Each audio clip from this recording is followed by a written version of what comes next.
Well, I want to underscore again this connection with your own pilgrimage and suffering, that art like this flows from a heart that has been pierced.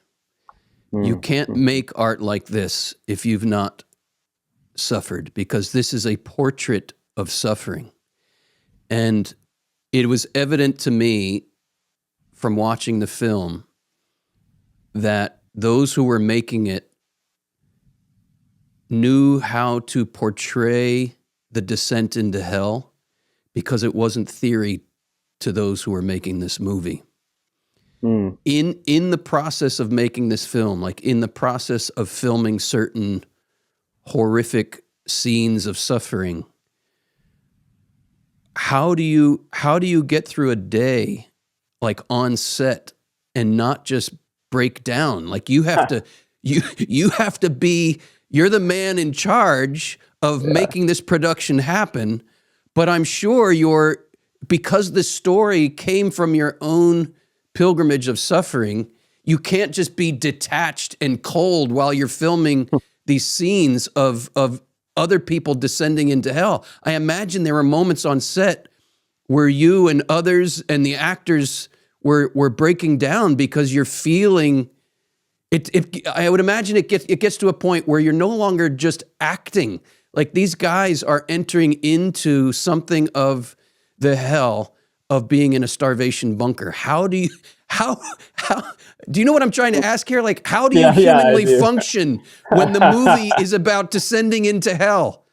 Yeah, and I mean, what you're saying is a true thing about a good movie, which is that the actors aren't acting. If the actors are acting, then you actually have a big problem. Yeah. They have to be actually fully embodying, experiencing, living all of the emotions that they're telling in order for it to be this genuine. And for us, that meant every person that was an actor had to be able to descend into hell. They had to be familiar with hell. They had to be able to re-evoke that experience and that emotion totally in the moment, uh, as genuine as they had felt it when they were actually going through it. And that actually meant that for me as the director, I had to be the first one to be able to do that. And it's not uh, I think I guess one of the beautiful things about it was that because I had journeyed through that time myself and had been healed by God and by Colby, um, I knew that it was totally okay to Mm. go there. That was part of the whole experience of the suffering itself, was that when I was in the dark night of my own soul, it felt like Colby was stepping into my suffering and saying, yes, like this suffering is absolutely overwhelming, abysmal, but it's going to be okay. Like I will take your hand and I will show you how to pick up your cross and walk. And when you do, on the other side of it is heaven. There's hope even here.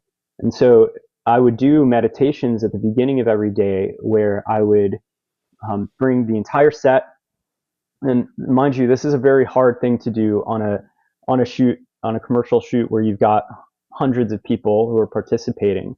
Um, put all of them into this little cell, standing room only. Everybody's kind of like pushed up against each other. We would have incense going on the little. There's a little kind of step in the corner that some of the actors would be laying on during a lot of the scenes, and we called that the altar. And we put a candle on it and incense, and we would pray. And I would encourage them to sort of go back to sort of a time in their life or memory in their life where they were without hope or where they needed hope, and to really fully like embody it the same way the actors have to kind of remember these moments to sort of Yes. evoke that emotion. They have to be able to reach back at that memory and to bring it back to the physical world. So I'm asking questions like, what was your posture in that time? What did it smell like in the room? What did it feel like in your belly? Trying to sort of incarnate the emotion of that moment, that whatever people were experiencing. And And then I would invite Colby or Jesus, depending on like the scene and depending on the day, whether I felt like which one I would go with. But I would invite them to sort of invite Colby into their bedroom or wherever they were, like whatever physical place that they remember being in during this sort of time of despair, and to just to be held by him. And that we would just sort of imagine that, and then we would close down the prayer time, but create that same sort of sacred space, as if that was the beginning, was opening up that meditation. We're living in that space for the rest of the time until we closed at the end of the day. And people have asked me, I guess, considering just how intense these scenes were, like how we possibly could have not all been traumatized by it. Yeah. And Yeah. I think um, it actually was kind of the opposite of that. I think everybody, what they were experiencing in it was healing, Wow. in the same way that perhaps we were being. It was like the Israelites in the desert when they were being bitten by the snakes, Right. and poisoned by the snakes, and Moses put the snake up on the cross, and they were told to look at the snake, and therefore they would be healed. It was kind of the same thing, like looking at our suffering, embracing it fully, directly with each other, in each other's arms. We were inviting God into that moment by that creative act. And everybody was experiencing God's presence, God's healing in ways that felt like I don't know, like drinking from a fire hydrant sometimes. It was so overwhelming, the presence of God that we experienced in that cell. And yeah, at the end of the day, we didn't even have enough money to pay for proper dinner. Like we would shoot for 14 days, and all of the actors were on these starvation diets, so it was incredibly rigorous. And then they were having to do that without having actual food. So the rest of us joined them, and we would just have kind of brothy soup at the end of the day. And Wow. it was this like incredible experience of joy. Like getting that soup was like it was more satisfying than any other meal that I'd ever had. And not just because of the food, but because of the sort of warmth of everyone kind of reconnecting with each other after having gone through what we had gone through that day. So it's a very beautiful experience. Astounding. So you are truly physically entering into yourself that suffering in the Yeah, I very mean, in the very in the very making of the movie. You are willing to go. I mean, you're not starving yourself for 14 days, obviously, without food and yeah, water, but you are having a minimal diet yourself to taste something of what these actors are going through in portraying what these real people went through. yeah. I mean, I did a pretty like I I actually wore the costume during a lot of the days, Fascinating. um, because one, I thought if I'm in it like with them, they will feel safer to Wow. portray it.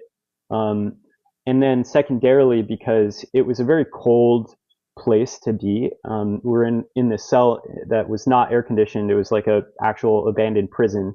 And we have this big, cell window that you're seeing the light coming through. There's no like outside, right? Or sorry, there was no like barrier between the outside and inside, and it was like October, November in Poland, so it was getting pretty cold. And some of the shots, were getting wet. There's rain, so I went ahead and tried to be in the cell with them in whatever kind of discomfort I was asking them to go through, so that I could also know how far I was pushing them. Like if I was starting to get really like tight and cold, then I knew like it's time for us to take a break and Right. give everybody blankets and kind of warm up. And if not, and other people were sort of complaining, then they knew that I was I was pushing them, but I was willing to go as far as I was going myself too, and I wasn't asking them to do something I wasn't willing to do. Anthony, I admire that so greatly, and it reminds me of people who have blessed me the most, like teachers I've had, and I seek to emulate their approach. Where I know as a teacher, when I'm trying to lead my students into an encounter with Jesus, that I can't just tell them about it. I have to go there myself. If I'm Hmm. asking my students to have the courage to look at really painful stuff in their own lives and open that to the Lord, I can't just tell them about that. I have to be Right. willing to go there myself. And Yeah. it sounds like that's what you were doing as the leader of this production. You're saying to everybody, I'm willing to go there myself. Right. And that, I mean, that's what Colby was doing for them, right? Like he Yes, was exactly. volunteering to go there himself, to pick up their cross with them and to show them the way to heaven. I think that's part of what Jesus was doing for us in bearing the cross and bearing our human flesh.